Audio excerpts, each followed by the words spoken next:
안녕하세요.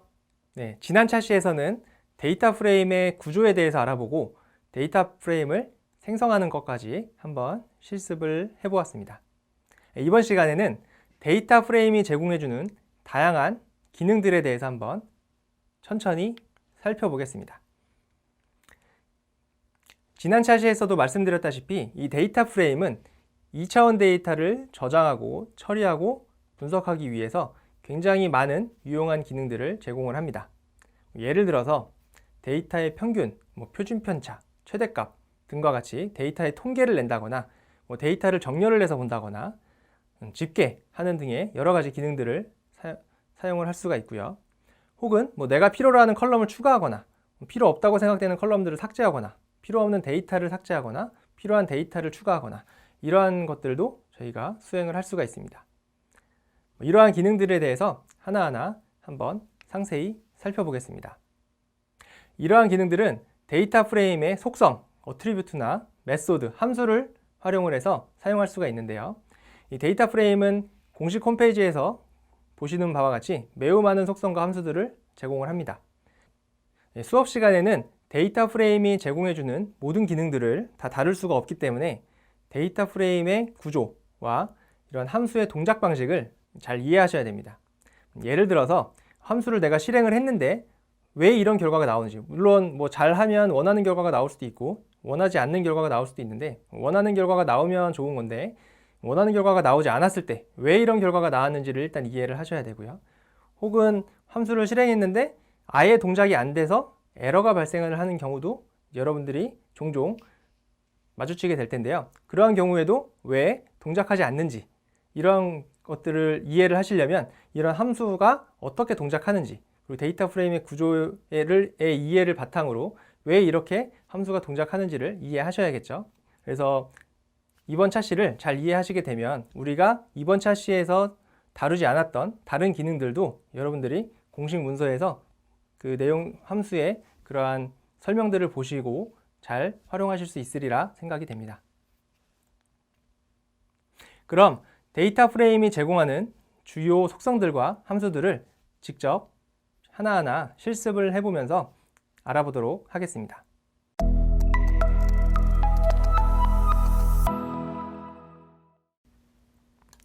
가장 먼저 데이터 프레임의 기본 속성들을 한번 살펴보도록 하겠습니다. 주석에 되어 있는 바와 같이 첫 번째는 인덱스, 우리가 이전에도 데이터 프레임을 생성하고 그 데이터 프레임의 인덱스, 로우 인덱스를 변경할 때 사용했었던 것처럼 그 데이터 프레임의 로우 인덱스를 리스트로 반환하는 속성입니다. 그래서 데이터 프레임 3번에 인덱스를 실행을 해보시면 이와 같이 2018, 2019, 2020이라고 하는 로우 인덱스에 해당하는 정보를 확인을 하실 수가 있습니다. 마찬가지로 그 컬럼즈라고 하는 속성도 그 컬럼 인덱스를 리턴을 해주게 되겠죠.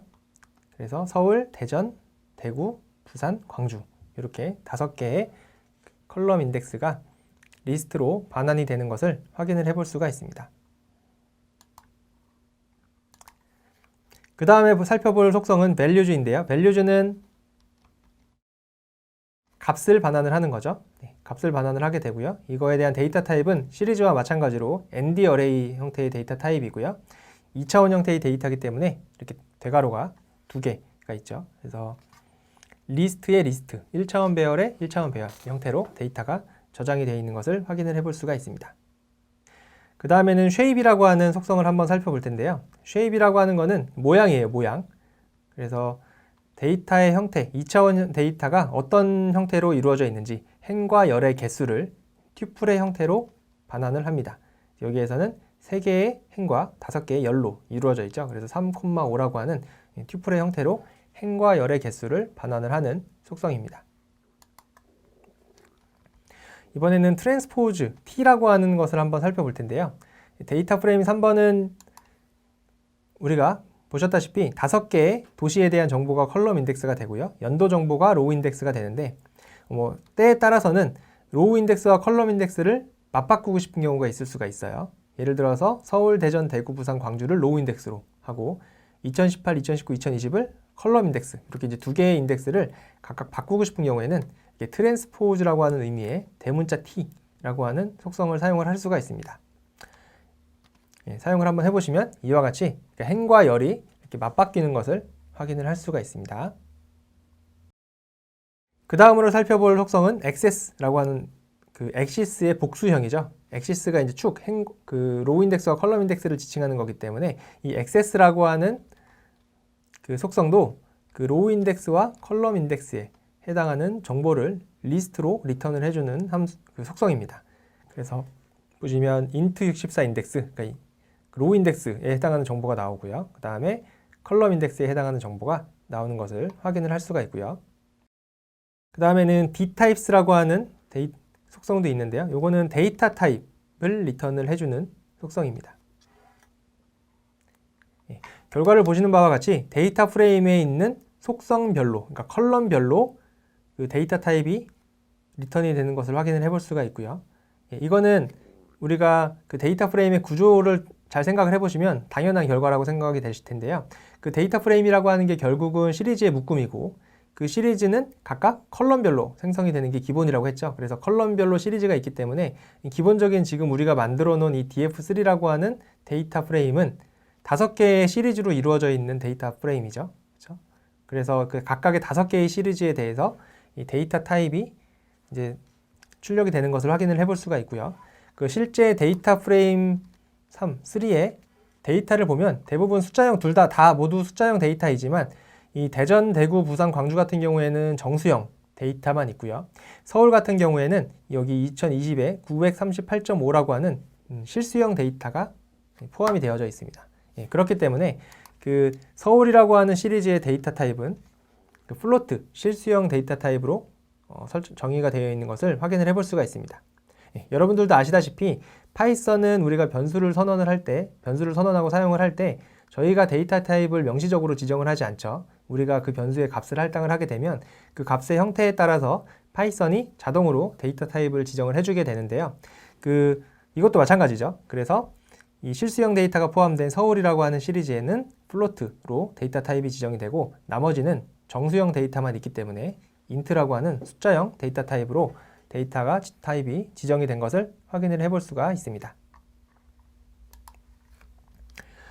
마지막으로는 사이즈라고 하는 속성을 살펴보겠는데요. 이 사이즈는 그냥 데이터의 개수예요. 여기는 3x5, 3 곱하기 5 해서 총 15개의 데이터를 가지고 있죠. 그래서 사이즈는 15다 라고 하는 것을 확인을 해볼 수가 있습니다.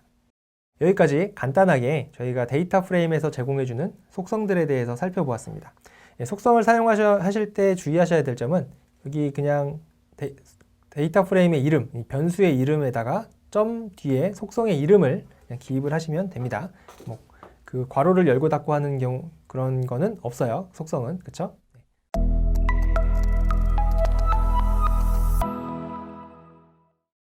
그러면 이번에는 데이터 프레임의 기본 함수에 대해서 한번 살펴보도록 하겠습니다. 함수는 속성과 다르게 괄호가 열고 닫혀 있죠. 괄호가 열고 닫혀 있습니다. 그리고 괄호 안에는 기본적으로 그 인자 값들을 저희가 지정을 해줄 수도 있고 지금과 같이 지정을 안 해줄 수도 있고 이거는 각각의 함수들별로 어떤 인자들이 있는지 그리고 각각의 그 인자 값들이 어떤 기본 값을 가지고 있는지에 따라서 저희가 넣어야 될 수도 있고 안 넣어야 될 수도 있는데 기본적으로는 대부분은 기본 값들을 지정하고 있는 경우가 많이 있습니다. 그래서 그 함수의 동작 방식을 알려면 그냥 처음에 인자 없이 한번 실행을 해보시면 되겠습니다. 그래서 저희가 제일 첫 번째로 살펴볼 함수는 그냥 info라고 하는 함수입니다. 이 info라고 하는 함수는 그냥 이 데이터 프레임에 해당하는 기본적인 정보들을 출력을 해주게 됩니다. 지금 출력된 결과를 보시면 이 df3라고 하는 애는 이 데이터 프레임이라고 하는 데이터 타입으로 정의가 되어져 있고요. 그리고 로우 인덱스에 해당하는 정보가 여기 있습니다. 2018부터 2020까지 로우 인덱스에 해당하는 정보가 있고요. 그 다음에 컬럼들에 대한 정보가 있습니다. 총 5개의 컬럼으로 이루어져 있다.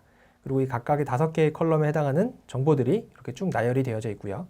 그 각각의 컬럼명과 그 다음에 그 난널이라고 해서 그 널이라고 하는 건 값이 없는 경우이거든요. 그래서 값이 없는 경우 얼마나 있는지에 해당하는 정보들도 이렇게 볼 수가 있습니다. 저희는 값이 모두 채워져 있기 때문에 난널, 그러니까 채워져 있지 않은 값이 없죠. 그렇기 때문에 다 이 데이터의 개수만큼 이렇게 3개씩 있는 걸 확인을 해볼 수가 있고요. 각각의 컬럼별로 데이터 타입들도 확인을 해볼 수가 있습니다. 그리고 메모리 유시지라고 해서 메모리 사용량, 이 데이터 프레임이 사용하고 있는 메모리의 사용량도 함께 출력이 되고 있습니다. 네, 여러분들이 이제 다른 곳에서 numpy라고 하는 거를 많이 들어보셨을 거예요.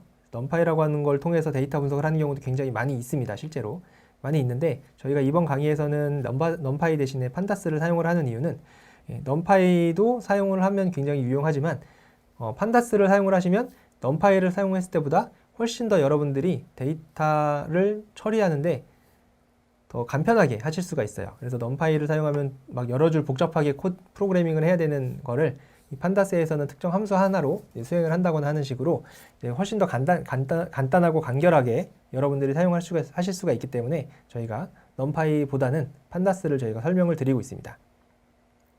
근데 이제 판다스의 단점은 사용하기 쉬운 반면에 이런 메모리를 더 많이 사용을 해요. numpy보다. 왜냐하면 기본적으로 더 많은 기능을 제공해주기 위해서는 더 부가적인 정보들을 담고 있어야 되거든요. 그렇기 때문에 메모리 사용량이 좀 numpy에 비해서는 더 많이 사용을 하게 됩니다. 그래서 이제 메모리 사용량을 그래서 이제 여기다가 같이 출력을 해주고 있는 것 같아요. 혹시나 이제 여러분들이 수업 시간에는 대용량의 데이터를 많이 다루지 않기 때문에 별로 의미가 없는데 나중에 이제 여러분들이 실제로 데이터를 분석을 할 때 굉장히 대용량의 데이터라 내 PC 혹은 내 노트북의 메모리 사용량을 넘어가는 데이터들을 다뤄야 되는 경우들이 있을 수도 있는데 그러한 데이터를 다뤄야 되는 경우에는 데이터 프레임이 어떨 때는 문제가 될 수도 있죠. 왜냐하면 numpy보다는 더 많은 메모리 사용량을 차지하고 있기 때문에 이제 그러한 부분들도 나중에는 이제 봐야 될 필요성이 있을 수도 있습니다. 그래서 그런 경우에 이런 메모리 사용량도 확인을 해보실 수가 있을 겁니다. 두 번째로 볼 함수는 describe라고 하는 함수입니다. 한번 실행을 해볼까요? 이 describe라고 하는 함수는 기본적인 통계 정보를 출력을 해주는 함수입니다.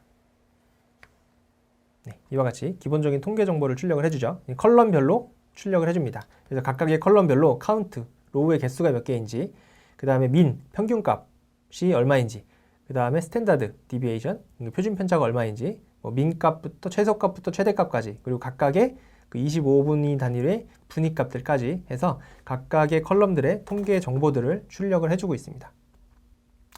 물론 이거는 이 describe라는 함수를 한번 실행을 해보시면 이렇게 자동적으로 기본적인 통계 정보를 이제 출력을 해주게 되는데요. 이 통계 정보라고 하는 게 결국은 통계를 내려면 숫자형 데이터여야 되죠. 그렇죠? 문자형 데이터는 통계를 낼 수가 없죠. 평균값이나 이런 걸 구할 수가 없잖아요. 그렇기 때문에 기본적으로 문자 형태의 컬럼과 숫자 형태의 컬럼들이 혼합되어져 있는 데이터 프레임 같은 경우에는 이제 이 통계를 낼 수 있는 컬럼, 즉 숫자형으로 이루어져 있는 컬럼들만 통계 정보가 제공이 됩니다. 그리고 당연히 여러분들이 저 위에서 봤던 통계 함수들은 각각 개별적으로도 실행을 해볼 수가 있습니다. 예를 들어서 나는 평균값만 보고 싶다 라고 하면 이렇게 min이라고 하는 함수를 사용을 하실 수도 있고요. 나는 썸값만 보고 싶다 라고 하면 이렇게 sum이라고 하는 함수를 실행을 할 수 있습니다. 실행을 해본 결과를 보시면 예를 들어서 sum이라고 하는 걸 해보시면 이 각각의 컬럼별로 이 sum이라고 하는 함수가 실행이 된 걸 확인을 해볼 수가 있습니다. 그렇죠? 그래서 서울에 3년 동안의 인구를 다 더한 거, 대전에 3년 동안의 인구를 다 더한 거, 대구에 3년 동안의 인구를 다 더한 거, 이런 식으로 각각의 컬럼별로 이 sum이라고 하는 함수가 적용이 된 걸 확인을 해볼 수가 있습니다. 근데 어떤 경우에는 이럴 수도 있죠. 예를 들어서 나는 이렇게 지역별, 그러니까 즉 컬럼별로 sum이라고 하는 함수를 적용하고 싶을 수도 있지만 이 연도별로 전체의 도시를 다 더해서 연도별로 sum 값을 구하고 싶을 수도 있죠. 그래서 그런 경우에는 어떻게 하는지 한번 보도록 하겠습니다. 제가 이제 데이터 프레임을 설명을 드릴 때 엑시스라고 하는 인자에 대해서 설명을 드렸어요. 그렇죠? 엑시스라고 하는 인자를 설명을 드렸는데 그 엑시스가 로우 인덱스와 컬럼 인덱스를 지칭을 한다고 했습니다. 여기서도 로우 인덱스와 컬럼 인덱스를 지정해 줄 수가 있어요. 그러니까 이제 로우 방향으로 이 sum이라고 하는 함수를 적용할 거냐, 컬럼 방향으로 적용할 거냐를 저희가 이 엑시스라고 하는 인자로 지정을 해줄 수가 있습니다. 기본값이 0이에요. 0이라서 이 각각의 로우들을 더해서 sum을 구하게 되는데 만약에 이 엑시스를 1이라고 컬럼들을 더해서 하겠다라고 하면 이와 같이 연도별로 이렇게 sum이라고 하는 함수가 적용이 되면서 이렇게 집계가 되는 걸 확인을 해볼 수가 있습니다. 그래서 이 엑시스라고 하는 인자는 굉장히 유용해요. 어떤 함수를 우리가 데이터 프레임에 적용을 할 때 그 적용되는 그 형태를 로우 단위로 적용할 거냐, 컬럼 단위로 적용할 거냐를 이 엑시스라고 하는 축 인자를 활용을 해서 저희가 자유자재로 변경을 할 수가 있습니다. 그래서 굉장히 유용하게 이제 엑시스라고 하는 인자를 사용하실 수가 있고요. 다음에 분위값, 미디언, 중위값도 한번 해볼까요? 중위값을 하려면 미디언이라고 하는 함수를 사용을 하시면 되고요. 쭉 하면 각각의 컬럼별로 미디언, 중위값을 하게 되고요. 아까 위에 디스크라이브 함수에 있었던 25분위나 75분위의 값, 25분위라고 하는 거는 전체 100개의 데이터 중에 25번째 있는 데이터죠. 네. 이러한 분위값을 하기 위해서는 퀀타일이라고 하는 함수가 있습니다. 얘는 그냥 한번 실행해 볼까요? 얘도 기본값이 0.5예요. 그래서 기본적으로 보통은 중위값을 많이 사용을 하니까 이렇게 중위값이 실행이 되고요. 똑같이 지금 미디언 함수를 실행했을 때와 동일하게 되죠. 근데 내가 원하는 거는 25분위 값이면 0.25 라고 하는 형태로 인자값을 전달을 해주게 되면 25분위에 해당하는 값이 리턴이 되는 것을 확인을 해볼 수가 있습니다. 이와 같이 이제 다양한 그 통계 함수들을 각각 개별적으로도 실행을 할 수가 있고요. 이 개별적으로 실행을 하실 때 이 엑시스라고 하는 축을 활용을 하시면 이 로우 방향이나 컬럼 방향 두 방향 모두 가능하다라고 하는 것을 말씀드리겠습니다. 그 다음에 살펴볼 함수는 샘플이라고 하는 함수입니다. 샘플은 데이터 전체 데이터 중에 일부의 데이터만 선택해서 보는 그러한 기능입니다. 여러분들이 데이터를 어딘가에서 다운로드 받아서 가지고 온 데이터를 분석을 할 때 전체 데이터가 너무 커서 한 번에 보기 어려운 경우들이 있을 수가 있습니다. 그래서 그러한 경우에 주로 사용하는 함수인데요. 데이터 프레임에 샘플을 한번 실행을 해보도록 하겠습니다. 그러면 이제 원래 데이터 프레임 3번, 데이터 프레임 DF3에는 총 3개의 데이터가 있었는데, 그쵸? 3개의 데이터가 있었는데 지금 실행을 해보시면 1개의 데이터만 나오는 것을 확인을 해볼 수가 있습니다. 그래서 얘를 계속해서 한번 실행을 해보시면 2018년도 데이터가 나올 때도 있고 2019년도 데이터가 나올 때도 있고 2020년도 데이터가 나올 때도 있습니다. 이렇게 랜덤하게 하나를 선택을 해서 주는 함수입니다. 그러면은 하나가 아니라 난 2개를 갖고 싶은데 라고 하면 어떻게 하면 되죠? 여기 인자값에 그냥 2개라고 주시면 됩니다. 그러면 2개가 선택이 됩니다. 그러한 함수라고 생각을 하시면 되고 그러면 이제 이런 경우도 있을 수 있죠. 나는 로우를 랜덤하게 2개를 선택하는 게 아니라 이 도시 5개의 도시 중에 랜덤하게 2개의 도시만 보고 싶어 라고 할 수도 있죠. 그런 경우는 어떻게 하면 될까요? 위에서 통계함수에서 봤던 것처럼 엑시스라고 하는 축 인자를 사용을 하시면 됩니다. 그래서 기본값이 0이에요. 0. 기본값이 0이라서 이렇게 주고 실행을 해보면 동일하게 실행이 되죠. 그러니까 로우 인덱스들 중에서 2개를 선택을 해서 반환을 해줘라 라고 하는 함수인 거고요. 만약에 내가 로우 인덱스가 아니라 컬럼들 중에서 2개를 선택을 하고 싶다라고 하면 엑시스를 1로 주시면 되겠습니다. 이렇게 되면 이제 2개가 랜덤으로 2개의 컬럼이 랜덤으로 선택이 된 결과가 출력이 됩니다. 계속 실행을 해보시면 부산, 대전, 대전, 광주 이런 식으로 계속해서 랜덤하게 무작위로 선택을 하는 거기 때문에 실행을 할 때마다 변경이 되는 것을 확인을 해볼 수가 있습니다. 이번에는 데이터 프레임의 맨 앞 혹은 맨 뒤에 있는 데이터만 출력을 해주는 함수들도 한번 보겠습니다. 헤드와 테일이라고 하는 함수가 있는데요. 이 헤드라고 하는 함수는 기본적으로 앞에 있는 헤드, 전체 데이터들 중에 앞에 있는 몇 개만 데이터를 출력을 해주는 건데요. 기본값이 5예요. 5. 5개를 리턴을 해주는 함수이고요. 만약에 내가 얘도 2라고 하게 되면 얘는 앞에 있는 2개의 데이터를 출력을 해달라라고 하는 의미가 되겠습니다. 그러면 2018, 19만 이렇게 선택이 되겠죠. 마찬가지로 테일이라고 하는 함수도 2개라고 하게 되면 맨 뒤에 있는 2개의 데이터만 출력을 하게 됩니다. 이번에는 nunique 함수를 한번 볼까요? 데이터 프레임 3번에 이렇게 보시면 이런 데이터들이 이렇게 있는데 nunique라고 하는 함수는 각각의 컬럼별로 유니크한 값의 개수를 리턴을 해주게 됩니다. 예를 들어서 서울 컬럼 같은 경우에는 950, 945, 938.5 이렇게 이제 3가지의 값이 있죠. 3가지의 값이 있기 때문에 값이 3이라고 나올 거고요. 대전, 대구, 광주, 부산 모두 각각의 값이 3년 데이터 값이 다 다르기 때문에 유니크한 값의 개수를 출력을 하면 다 3이라고 나오게 될 거예요. 반면에 이 광주라고 하는 이 컬럼은 74, 80, 80 이렇게 됩니다. 그렇죠? 그렇기 때문에 실제로 유니크한 값의 개수는 74와 80 이렇게 두 가지만 있죠. 그래서 광주 같은 경우에는 2라고 하는 값이 출력이 될 겁니다.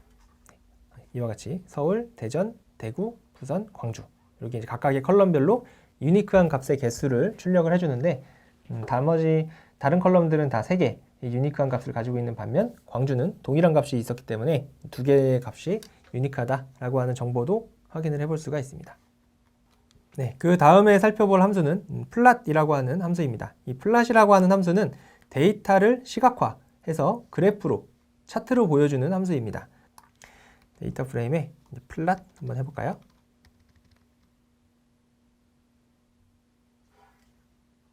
실행을 해보시면 이렇게 분홍 박스는 이제 워닝 박스니까 일단은 무시를 하시고요.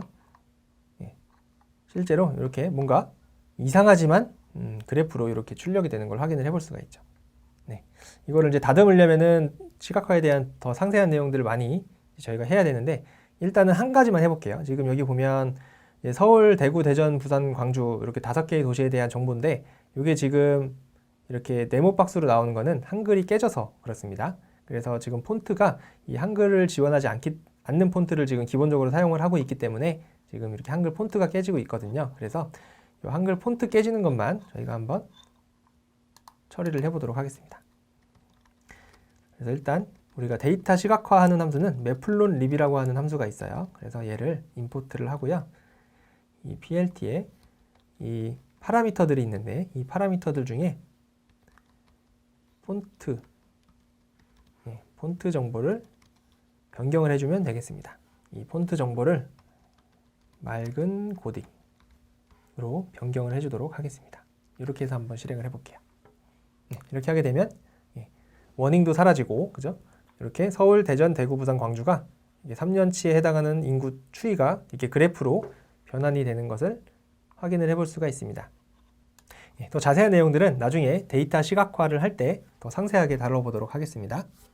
이번에는 필터라고 하는 함수를 한번 살펴보도록 하겠습니다. 이 필터라고 하는 함수는 원하는 데이터만 선택해서 볼 수 있는 함수예요. 예를 들어서 데이터 프레임에 필터 함수를 해볼까요? 처음에는 잘 모르잖아요. 당연히 잘 모르는데 모를 때에는 그냥 일단 한번 실행을 해보시면 돼요.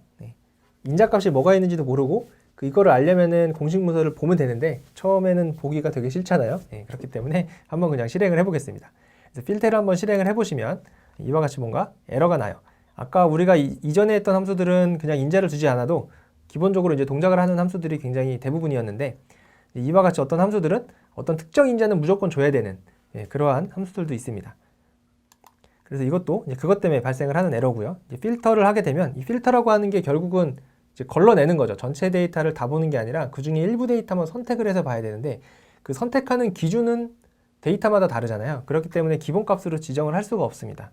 여기 보시면 이 아이템, like나 레진 익스프레스라고 하는 이런 정규 표현식과 같은 이러한 인자값들을 너가 패스해야만 한다. 그러니까 전달해줘야만 한다. 이러한 인자들 중에 하나를 우리가 꼭 이 인자값에 넣어줘야지만 이 필터라고 하는 함수를 수행을 할 수 있다라고 하는 의미입니다. 그럼 한번 해볼까요? 전체 데이터 프레임에서 서울 데이터만 선택을 해보겠습니다. 서울 데이터만 선택하겠다라고 하면 여기에 리스트로 담아서 서울 이렇게 하시면 되겠습니다. 그러면 전체 5개의 컬럼 중에 서울이라고 하는 컬럼만 선택이 돼서 수행이 됩니다. 그러면 만약에 서울, 부산 데이터만 선택을 하고 싶은 경우에는 어떻게 하면 될까요? 데이터 프레임 3.필터 하고요. 리스트로 담아서 서울과 부산 이렇게 이제 2개의 컬럼명을 리스트로 담아서 전달을 해주게 되면 서울, 부산의 데이터만 선택을 해서 볼 수가 있을 겁니다. 그럼 이번에는 2018년 데이터만 선택을 해볼까요? 이렇게 하려면 어떻게 하면 될까요? 이 컬럼 단위로 우리가 지금 선택을 해봤는데 이번엔 로우 단위로 한번 선택을 해보도록 하겠습니다. 그럼 얘도 똑같이 이 필터라고 하는 함수를 쓸 수 있어요. 쓸 수 있고 우리가 2018년도, 나는 2018년도 데이터만 보겠다라고 하는 거를 이렇게 리스트로 담아서 전달을 해주겠습니다. 근데 그냥 이렇게 해서 실행을 해보시면 뭔가 내가 원하는 데이터가 아니죠. 내가 원하는 거는 전체 5개 도시에 대해서 2018년도 데이터만 선택을 하고 싶은 건데 이렇게 했더니 뭔가 에러는 안 나고 실행은 되는데 내가 원하는 데이터가 아니죠. 그래서 이게 왜 이런지를 생각을 해보시면 이 함수, 이 구문의 의미는 2018이라고 하는 컬럼 인덱스, 컬럼 인덱스 중에 2018이라고 하는 컬럼을 찾아서 이제 출력을 해주는 함수입니다. 그렇기 때문에 2018이라고 하는 컬럼이 없죠. 컬럼이 없기 때문에 이렇게 동작이 되는 거고요. 만약에 이거를 로우 인덱스 중에서 저 2018을 찾고 싶은 경우에는 어떻게 하면 되죠? 우리가 계속해서 봤던 엑시스라고 하는 인자를 잘 활용하시면 되겠습니다. 엑시스를 0으로 주시면 되겠죠. 이렇게 하게 되면 우리가 원하는 대로 2018년에 해당하는 데이터만 선택을 해서 볼 수가 있습니다.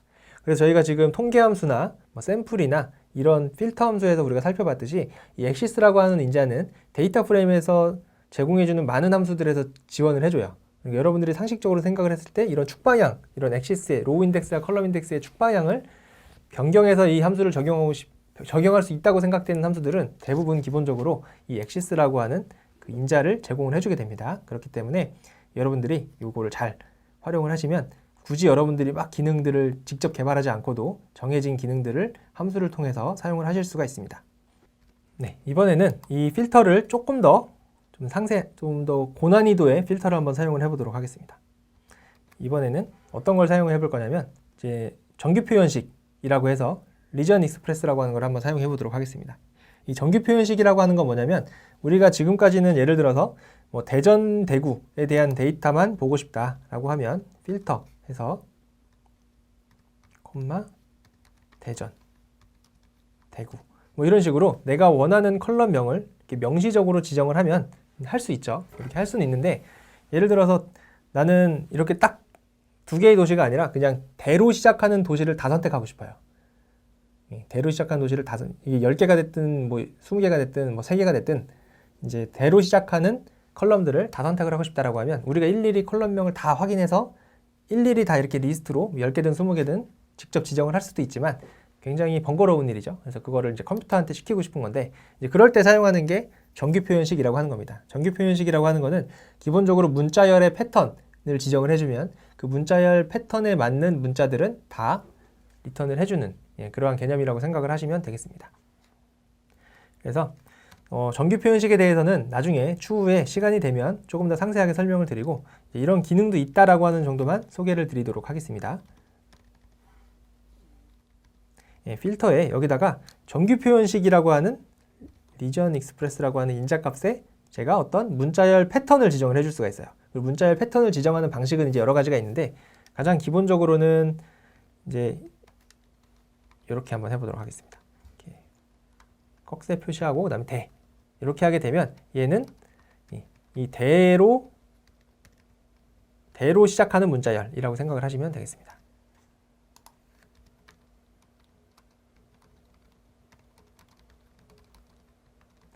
대로 시작하는 문자열 패턴을 찾아서 리턴을 해주는 함수입니다. 그래서 이런 식으로 하게 되면 대로 시작하는 컬럼명들을 찾아서 리턴을 해주게 됩니다. 그럼 이거를 약간 응용을 해볼 수도 있겠죠. 예를 들어서 나는 2010년대 행만 선택을 해보고 싶을 수도 있죠.